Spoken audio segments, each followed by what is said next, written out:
Hi, and welcome back to Pair of Dice Paradise. I'm your host, Chaz Marler. I will soon be having another birthday, celebrating yet another step forward in the unstoppable march towards the unavoidable, inevitable, cold, dark embrace of the grave. I figured that I'm just about halfway to that final destination now, so that's why I was so excited when I recently discovered the game Midlife Crisis at a local thrift store.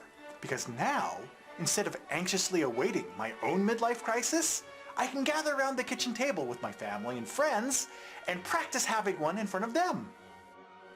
Today on Thrift Sift, the series where I discuss games that I pick up at local thrift stores and garage sales simply because they look interesting, bizarre, or a little both, I will be discussing the game Midlife Crisis, because what's a fresh wound without a little salt in it?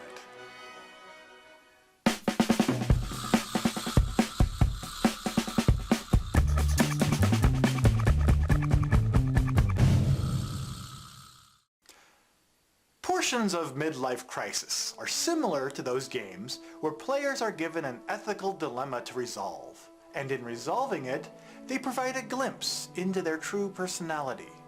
Growing up, my parents loved games like this. They would often have other couples over for a game. More accurately, they would often have other couples over for a game which would predictably lead to a furious argument mid-game between someone and their spouse, followed by slamming doors and never seeing that couple in our house ever again. Good times. In Midlife Crisis, players can either work hard to earn more money, reduce their stress levels, and accumulate fewer divorce points than your opponents. Or they can go the opposite direction and declare a midlife crisis, in which they race to go broke, get divorced, and have a mental breakdown before anyone else reaches the end of the game. Let's look at what's in Midlife Crisis. But before we do, as with any game featured on Thrift Sift, my copy may be incomplete. But typically, the game usually includes the following components. A maze-like board, which subtly reinforces the idea that life is just a big, pointless rat race that we're all running, even though we're all going to end up in the same place at the end anyway. Good times. A nifty scoring sheet to track your money, stress level, and how close you are to divorce. Was anyone else's score sheet covered in small, tear-like stains? Just mine? Okay.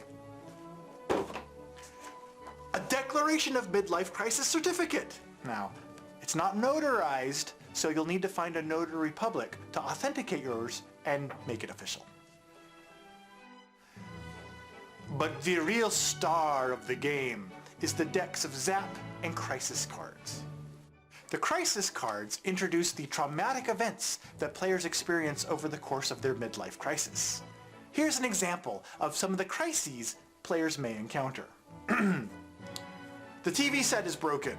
You talk to your wife for the first time in 3 years, only to discover that you have a 2-year-old son. Add 200 stress points. Oh, hate to be that guy. The 10-year-old station wagon needs to be replaced. Your spouse wants another station wagon, but you want a 150-mile-per-hour sports car. Some people never learn. Add 1 divorce point. Woohoo! What a loser. Throwing your financial security to the 4 winds, you quit your stable, well-paying corporate job in order to pursue your hobby full-time by starting a website podcast about board.